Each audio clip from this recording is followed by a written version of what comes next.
एबे एबे प्रधानमंत्री किसान योजना के निकरी आसला गोटे बहुत बड़ अपडेट। बहुत जल्दी मिलबार के जाउछे पीएम किसान योजनार परवर्ती किस्ती। सबु चाषी मान को मिलबार के जाउछे बहुत जल्दी 2000 टंका। काना रहिछे अपडेट आसुन जानवा पूरा खबर। तार आगरु आमर चैनल जदि नुआ अछन वीडियो के गोटे लाइक करी चैनल के सब्सक्राइब कर दउन।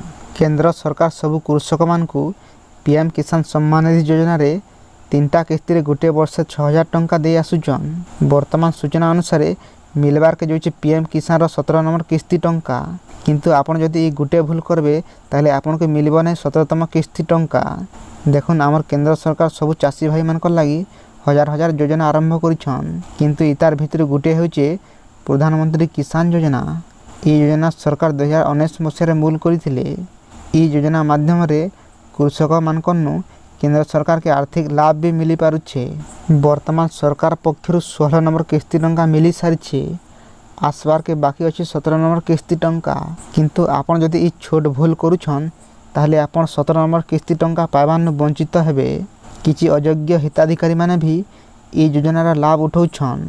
इहादे सरकार एंता लोग मान को चिन्हट करी सेमानकर आवेदन के खारज करी देउछन। जदि आपन चाहुछन आसबार के 17 नंबर किस्ती टंका ठीक टाइम रे आपनकर अकाउंट के आसबा ताहले आपन को ई केवाईसी पूरण करबार के पड़वा। जेन माने इहादे तक भी ई केवाईसी पूरण नि करी सेमानकर ना आसबार के 17 नंबर किस्ती रु कटि जाई पारे। आपनकर डॉक्यूमेंट रे जदि किछि भूल भाल अछि ताहले बहुत जल्दी ई केवाईसी करि नम। जदि आपन 17 नंबर किस्ती टंका पाइबार के चाहुछन।